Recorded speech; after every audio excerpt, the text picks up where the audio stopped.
Hey everyone, welcome back. Thanks for joining in again for another episode. We're going to talk about some past reports that came out of Zimbabwe. So these reports are here, check them out. As you can see from the titles, more than half of Zimbabwean population will need food aid. Quite worrying to be reading things like this. And worst drought in 4 decades cuts Zim maize crop by 72%. So this is quite alarming to be reading this, and that's why I want to talk about this today. So it's alarming to be reading this because it's 2024 and Zimbabwe is still food insecure. One would have thought that by this point in time and would not be facing such a thing. Looking at stats from last year to compare how much crop production actually took place, there was a massive increase in terms of productivity from the previous year because of all the rains that came in. But as of this year, things have drastically turned around. And as the caption said earlier, about 72% crop yield is expected to be lost this year in comparison to last year. So that's what we're talking about this today. Despite this negative outlook that the country is facing, there seems to be one glimmer of hope that's been working in the background, and that glimmer of hope is an initiative that was started in 2016. It's called the Smallholder Irrigation Revitalization Program, abbreviated as SIRP. This is an initiative to bring water to parts of the country that do not get as much rainfall as others. So for a bit of context, have a look at this image I'm showing. So this image really is just showing the typical climate zones within Zimbabwe. You can see that from the northern parts of the country and the middle parts of the country, they experience subtropical climate. So meaning it's a bit more humid and they seem to get a little bit more rainfall than the southern part or western parts of the country, which are more semi-arid. So this is why this irrigation system will be such a game changer for the country.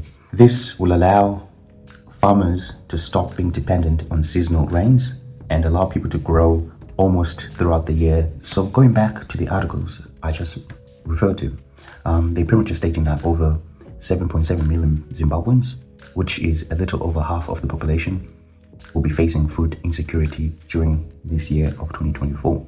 They lack reliable access to enough affordable, nutritious food, and this will have such a massive impact on obviously the economy of the country and also the productivity of the country and well-being of the citizens of the country. So this is why it's such an important topic to talk about, because the country has been struggling for food security for the longest time, for decades now. We still haven't been able to crack this problem and come up with sustainable, long-lasting systems that ensure that the nation is fed and we are no longer at the whim of the weather, at the whim of the seasonal droughts that we get. So this move towards establishing this irrigation program will definitely be one of the best things that Zimbabwe can ever do, because it would allow us to take water from parts of the country that see more rainfall coming in and redirecting it and sharing it to the rest of the country that doesn't get as much water as the northern parts seem to do.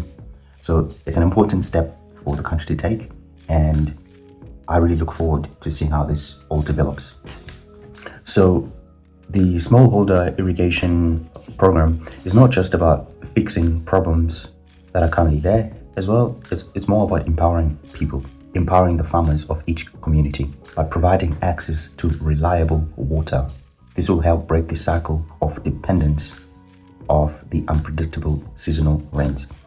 This is what we all need right now in the country. The greater vision here is to secure the nation in terms of food security and boost incomes from all the different communities around Zimbabwe that rely on farming to generate revenue for themselves and their families, right? So this will definitely help to fix many facets of people's lives that are living on rural land. I think the biggest challenge they'll have with implementing this program throughout the entire country effectively will be in terms of how do we share the water? How do we make sure that we're metering how much someone from the next farm is taking their fair amount of water? so that everyone within the network has access to that water. So that's one. And obviously, two is the more logistical approach. How are they going to build out this whole network of irrigation systems to move and channel water throughout the entire country?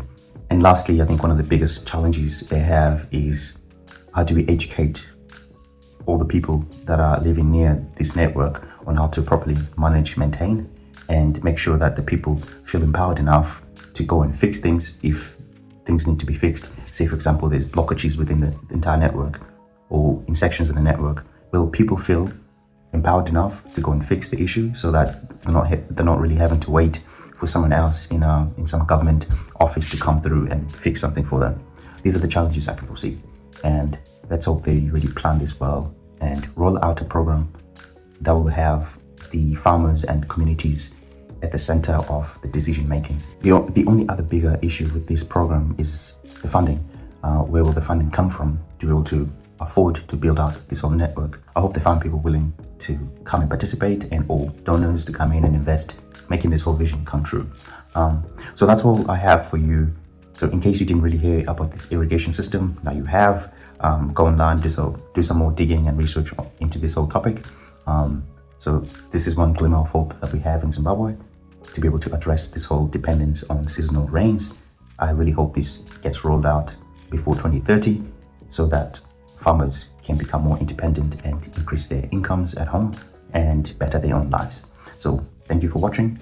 I hope you enjoyed this topic. If you have, please leave some comments below. Let's talk about this one. Tell me what you think about it.